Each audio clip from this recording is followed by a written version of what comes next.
Salam, selamat pagi Bapak Ibu Saudara sekalian. Pagi hari ini sebelum kita memulai segala aktivitas kita dan serangkaian kegiatan kita di Kamis Putih, kita akan bersama-sama datang kepada Tuhan. Kita menyerahkan setiap kehidupan kita dan hari ini ke dalam pimpinan dan penyertaan Tuhan. Bersama-sama saya mengajak kita mempersiapkan diri kita dengan kita merenungkan sebuah pujian yang kembali mengingatkan kita bagaimana karya dan kasih Tuhan dinyatakan melalui penderitaannya di kayu salib dengan satu tujuan, yaitu menebus dosa setiap kita orang-orang percaya. Sebuah pujian yang berjudul Via Dolorosa.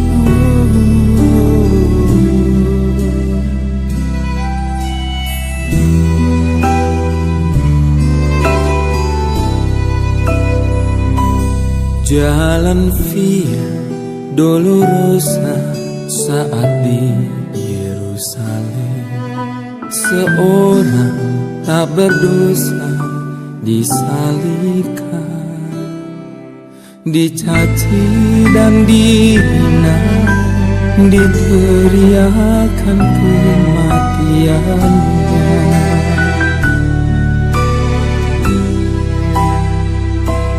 Dia disiksa dan didera, dicambuk di tubuhnya, mahkota duri pada kepalanya.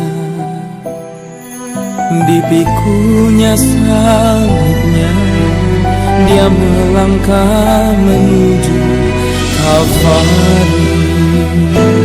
Jalan Via Dolorosa, jalan penderitaan. Yesus Kristus domba Allah disalib. Dia memilih disalib, bukti kasih pada kita. Karena kita, dia serahkan dirinya di Kalvari.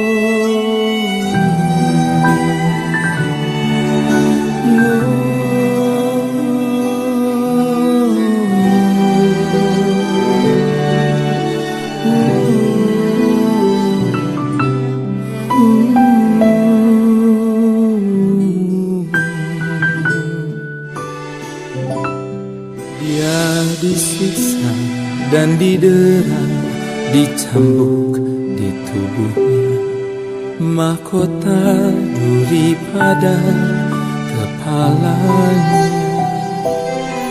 Dipikunya salibnya, dia melangkah menuju Kalvari. Jalan Via Dolorosa, jalan penderitaan. Yesus Kristus domba Allah disalib. Dia memilih disalib, bukti kasih pada kita. Karena kita, dia serahkan dirinya di Kalvari. Darahnya mengalir, membasuh dosa, membuka jalan kepada Allah. Jalan Via Dolorosa, jalan penderitaan. Yesus Kristus, domba Allah disalib. Dia memilih disalib, bukti kasih pada kita. Karena kita, Dia serahkan dirinya di Kalvari.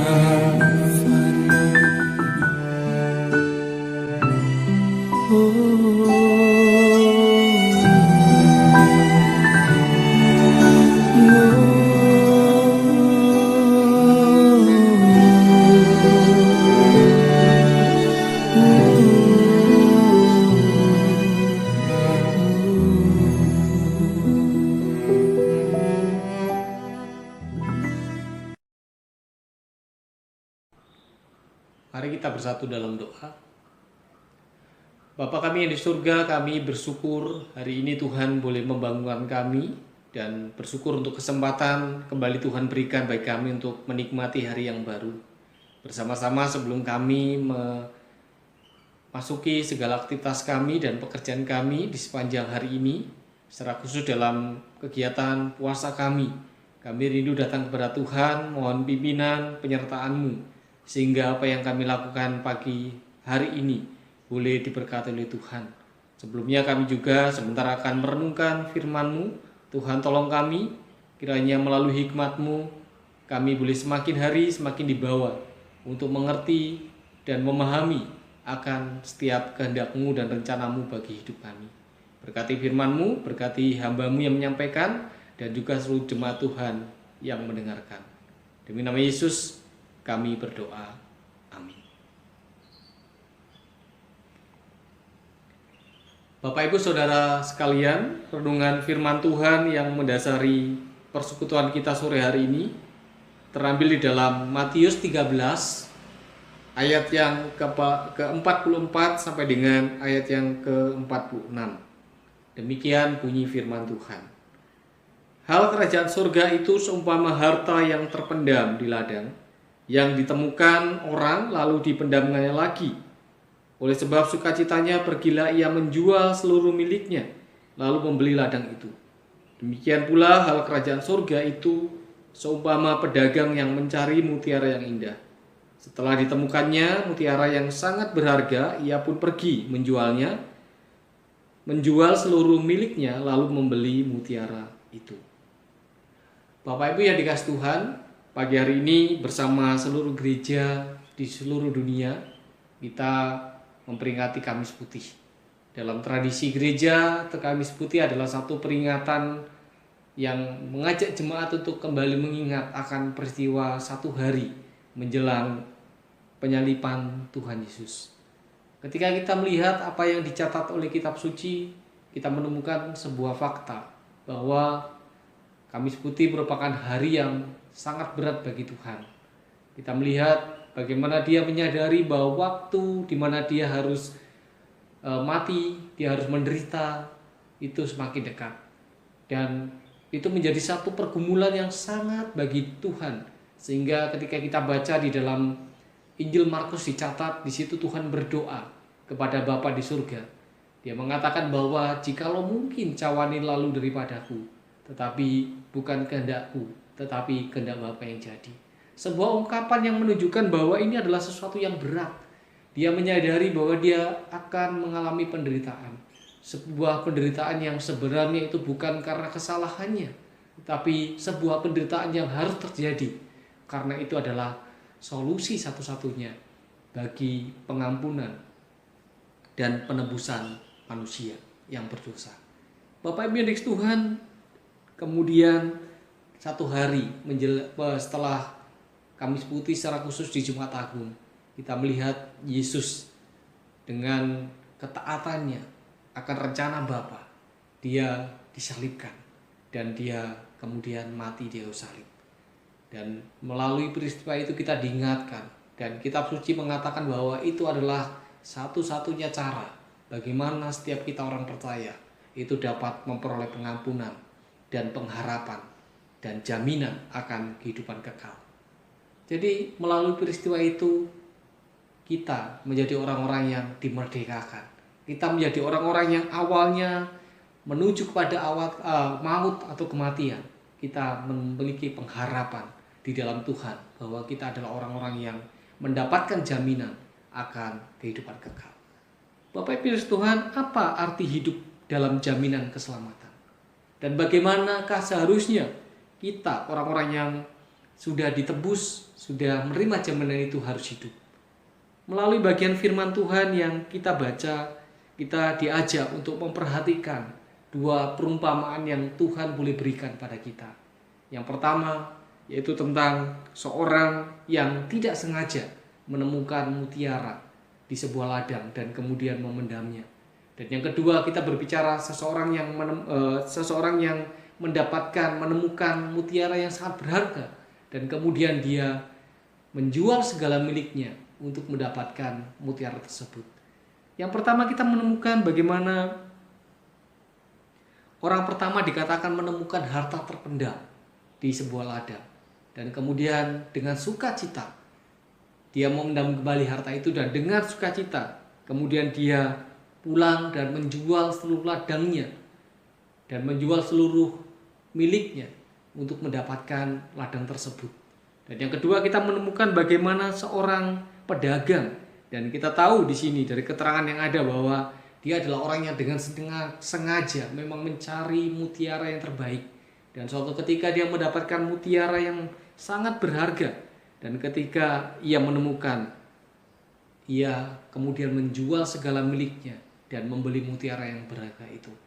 Bapak Ibu yang dikasihi Tuhan, ketika kita memperhatikan kisah dan perumpamaan ini, mengapa kedua orang ini digambarkan begitu rela dan sangat bersukacita, menjual segala miliknya, menjual segala hartanya hanya demi mendapatkan sebuah ladang dengan harta terpendam dan demi mendapatkan mutiara yang dia dapatkan itu. Jawabannya adalah karena mereka tahu pasti bahwa nilai dari ladang dan harta terpendam yang ada di ladang itu dan juga mutiara yang berharga itu lebih tinggi dari segala sesuatu yang mereka miliki, sehingga tidak sayang bagi mereka untuk menjual seluruh hartanya untuk mendapatkan kedua benda yang mereka temukan, yang ditemukan oleh kedua orang tersebut. Bapak Ibu yang dikasihi Tuhan, sebuah perenungan, sebuah pertanyaan yang itu juga kembali dapat kita refleksikan dalam kehidupan kita. Apa sebenarnya harta yang paling berharga di dalam kehidupan kita sebagai orang percaya? Apakah harta yang paling berharga dalam kehidupan kita sebagai orang-orang yang sudah menerima penebusan Kristus? Bapak Ibu yang dikasihi Tuhan, ada seorang bernama Randy Alcorn, ya, dalam bukunya yang berjudul Prinsip Harta. Orang ini menulis tentang yang dimaksud dengan harta surgawi. Ia berkata bahwa upah kekal itu adalah harta ketiga kita. Tempat yang bernama surga itu adalah harta kedua kita. Dan Tuhan Yesus Kristus, pribadi Allah itu adalah harta tertinggi dan terbesar kita. Dan tak ada yang dapat dibandingkan dengan Dia dan sukacita mengenal Dia. Sebuah ungkapan yang begitu yang diungkapkan ini menunjukkan bahwa di dalam panggilan kita setiap orang percaya, harta terbesar di situ yang pertama itu bukanlah surga. Harta terbesar itu bukanlah tempat bernama surga, bukanlah kehidupan kekal, tetapi di sini dia mengatakan bahwa harta terbesar bagi orang percaya adalah yaitu Kristus sendiri dan sukacita ketika mengenal Dia. Bapak Ibu Tuhan, dalam bagian firman Tuhan dalam Filipi 3:8, Rasul Paulus juga mengungkapkan hal senada. Dia mengatakan demikian, bahwa apa yang dahulu merupakan keuntungan bagiku, sekarang ku anggap rugi karena Kristus. Malahan segala sesuatu kuanggap rugi karena pengenalan akan Kristus Yesus Tuhanku. Lebih mulia daripada semuanya. Oleh karena dialah aku telah melepaskan semuanya itu dan menganggapnya sampah supaya aku memperoleh Kristus. Dari bagian ini kita melihat apa sebenarnya harta terbesar bagi kita sebagai orang percaya. Ya, jawabannya adalah harta termulia dan harta paling berharga yang sudah dijaminkan menjadi bagian kita itu adalah Allah sendiri. Adalah Allah sendiri, harta yang paling berharga bagi kita setiap orang percaya. Karena dengan Allah bersama dengan kita bisa dapatkan segalanya. Tetapi tanpa Allah, maka kita akan kehilangan segalanya. Bapak yang dikasih Tuhan, bagi kita, setiap orang yang sudah menerima anugerah, yang merasa bahwa kita adalah orang-orang yang sudah menerima jaminan itu. Jika benar bahwa kita memahami bahwa jaminan itu sudah ada dalam hidup kita, maka seharusnya kita dapat melihat dari apa yang diungkapkan oleh Rasul Paulus, bahwa jaminan itu kemudian mengubahkan konsep hidup kita. Jaminan itu kemudian mengubahkan pola pikir kita. Kita melihat bahwa harta terbesar bukan lagi sesuatu yang duniawi. Harta terbesar bukan lagi sesuatu yang bersifat sementara. Tetapi harta yang terbesar adalah Allah sendiri. Dan ketika kita mengalami dan memperoleh jaminan itu dan memiliki semua itu, maka itu juga boleh mempengaruhi pola pikir kita, mengubah konsep kita, dan kembali kita akan memiliki konsep kehidupan, ya, di mana kita tidak kenal lelah dan kita tidak kenal bosan untuk mengenal Tuhan, mengenal Dia lebih lagi dan lebih lagi. Bahkan kita tidak rela, tidak sayang melepaskan apapun itu demi Dia. Bapak Ibu yang dikasihi Tuhan, ada seorang jutawan keturunan Inggris, seorang yang dipakai Tuhan untuk kemudian menjadi seorang misionaris ke daerah Cina dan juga ke daerah Asia, itu di Cina, India dan juga Afrika. Dia pernah berkata, jika Yesus adalah Allah dan telah mati bagi kita, maka tidak ada pengorbanan yang terlalu besar untuk kita persembahkan baginya. Ini adalah ungkapan orang-orang yang mengalami Kristus itu dalam hidupnya. Ini adalah ungkapan orang-orang yang sudah menerima jaminan itu, bahwa apa? Tidak ada pengorbanan, ya, tidak ada sesuatu yang dapat kita sayangkan untuk kita korbankan, ya, bagi Kristus. Ya, tidak ada sesuatu yang dapat kita berikan kepada Dia, karena pengorbanan kita itu lebih besar. Jadi kita tidak ada sesuatu yang membuat kita sayang untuk kita berikan, ya, dan tidak ada pengorbanan yang terlalu besar, ya, yang dapat kita berikan kepada Kristus. Bapak Ibu Tuhan, jika kita sungguh-sungguh menyadari, mengenal dan mengasihi Yesus Kristus, dan kita melihat bagaimana karyanya yang agung itu sudah dikerjakan dalam hidup kita, maka mempersembahkan seluruh hidup kita kepada kesenangan dan kemuliaan Allah itu bukanlah sesuatu yang sulit bagi kita. Memberikan hidup kita untuk kesenangan dan kemuliaan Allah bukanlah sesuatu hal yang sulit. Dan kiranya melalui bagian firman Tuhan yang kita renungkan pagi hari ini, kita diingatkan bahwa Kristus sudah melakukan sesuatu hal yang terbesar dan sesuatu hal yang berharga, dan menjadi sesuatu yang berharga bagi kita.